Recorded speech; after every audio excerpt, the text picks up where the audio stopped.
Assalamualaikum warahmatullahi wabarakatuh. Perkenalkan, nama saya Hafiz Arsy Alamsyah. Saat ini saya adalah mahasiswa Sistem Informasi tahun ketiga di Universitas Nusa Putra. Saya di sini ingin membagikan bisnis plan saya yang berjudul Business Plan on My Thrift. Presentasi ini disusun untuk memenuhi proyek ujian akhir semester mata kuliah kewirausahaan. Jadi, tanpa basa-basi lagi, mari kita mulai. 1. Profil usaha. Cerita kami dimulai pada tahun 2022 di Desa Sukamaju.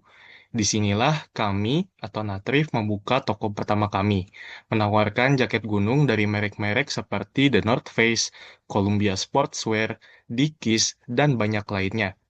3 tahun kemudian, kami menghadapi kendala yang kompleks. Dalam lingkungan bisnis yang terus berubah dengan cepat, kami tidak akan mampu mempertahankan bisnis kami. Selama beberapa bulan ke depan, kami mengembangkan segmen pasar baru dan berfokus pada diversifikasi produk untuk memperoleh keunggulan kompetitif. Kami mengganti jaket gunung dengan blus dan memulai babak baru sebagai Oh My Thrift. 2. Aspek manajemen dan organisasi.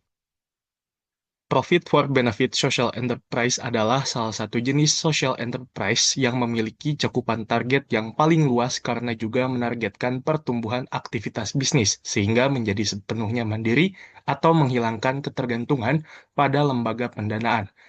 Kami mengidentifikasi Profit for Benefit Social Enterprise sebagai jenis social enterprise yang sesuai dengan Oh My Thrift.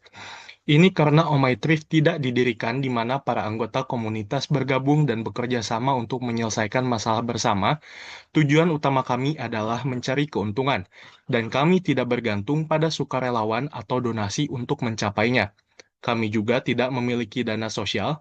Sejak awal, kami mendirikannya untuk menjadi sepenuhnya mandiri secara finansial, meskipun kami memiliki visi sosial dan lingkungan, yaitu menjual pakaian bekas dengan harga murah, sehingga mengurangi jumlah limbah tekstil dan menghasilkan keuntungan. Dan misi di zaman sekarang ini, saat perekonomian sedang susah-susahnya, kami ingin menyediakan pakaian bekas untuk kalangan menengah ke bawah. 3. Aspek sosial dan lingkungan. Indonesia merupakan salah satu negara penyumbang limbah tekstil terbesar di dunia, dengan jumlah limbah tekstil yang terkumpul pada tahun 2021 mencapai sekitar 2,3 juta ton, sedangkan yang didaur ulang hanya 0,3 juta ton. Jutaan ton limbah tekstil berakhir di tempat pembuangan sampah atau dibakar setiap tahun, menghasilkan emisi gas rumah kaca seperti karbon dioksida, karbon monoksida, nitrogen oksida, sulfur oksida, dan partikel halus, yang berbahaya bagi kesehatan manusia dan lingkungan.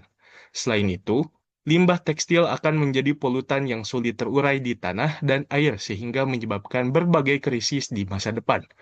Oh My Thrift dan Thrift berdampak dalam aspek memperpanjang masa pakai produk tekstil. Dengan kami menjual pakaian bekas dengan harga yang sangat murah, pelanggan dapat memakainya lagi sehingga mengurangi jumlah limbah tekstil yang dihasilkan dalam proses dan pasca produksi serta pasca pemakaian. 4. Aspek hukum. Negara memiliki yurisdiksi atau hak, wewenang, dan kekuasaan berdasarkan Pasal 8 Ayat 2 Undang-Undang Perlindungan Konsumen untuk mengizinkan kami menjual pakaian bekas dengan syarat, kami wajib memberikan informasi yang lengkap kepada konsumen.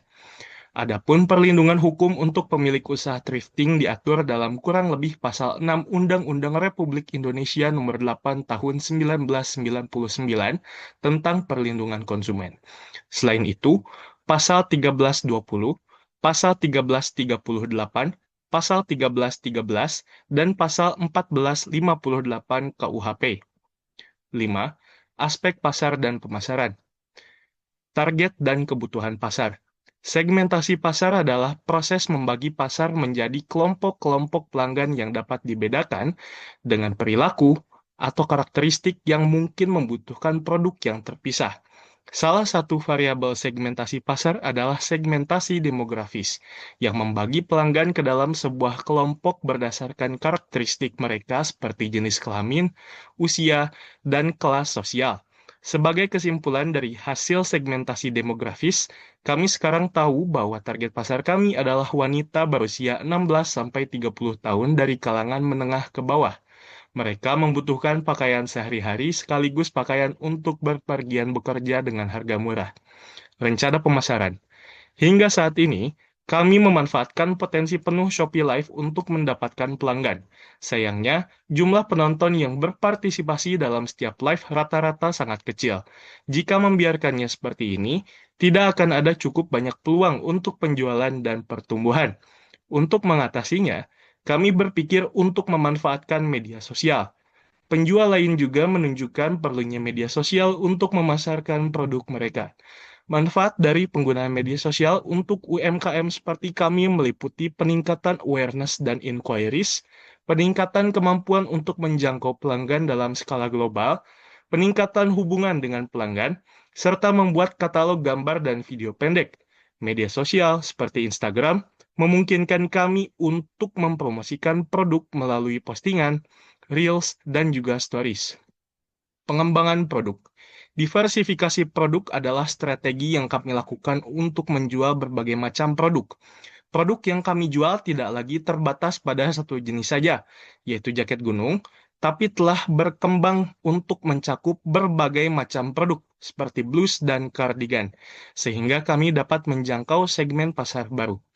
Persaingan di pasar yang sama mendorong kami agar mencari cara untuk tumbuh sambil mempertahankan produk yang ada. 6. Aspek keuangan, ekonomi, operasional, dan teknis. Kesenjangan antara upah minimum dan kebutuhan hidup merupakan tantangan terbesar dalam kebijakan upah di Indonesia. Kebutuhan hidup mencakup pengeluaran untuk hal-hal seperti makanan, rumah, transportasi, dan pendidikan yang terus meningkat seiring dengan perubahan ekonomi. Makanya, perlu ada analisis mendalam terhadap faktor-faktor ekonomi lokal dan dinamika pasar tenaga kerja dalam menentukan upah minimum yang sesuai dengan kebutuhan nyata. Karena saat upah minimum tidak cukup untuk menutupi semua kebutuhan, pekerja dan keluarganya terpaksa harus mencari kerja sambilan. On My Thrift adalah kerja sambilan, sehingga kegiatan operasional dilakukan saat waktu kami kosong, yaitu tidak pasti. Teknisnya begini, kegiatan dimulai dengan proses penyediaan yang menggunakan pendekatan di mana stok dibeli sesuai kebutuhan berdasarkan permintaan. Pendekatan ini menekan biaya yang dikeluarkan sehingga proses pemasaran dapat berjalan lancar dan permintaan dapat terpenuhi. Karena keterbatasan anggaran, kami menggunakan fitur live untuk proses pemasaran. Hasil live awalnya menunjukkan adanya penonton, namun ini tidak bertahan lama. Kami menghilang dan gagal mengikuti tren akibat jadwal yang padat. Itu kenapa kami akan segera menggunakan Instagram untuk proses pemasaran. Dan kami berharap dapat membangun lagi hubungan dengan pelanggan melalui interaksi yang intensif dalam bentuk konten mingguan. Mungkin hanya itu yang bisa saya sampaikan. Mohon maaf bila ada kesalahan. Wabillahi taufik wal hidayah. Wassalamualaikum warahmatullahi wabarakatuh.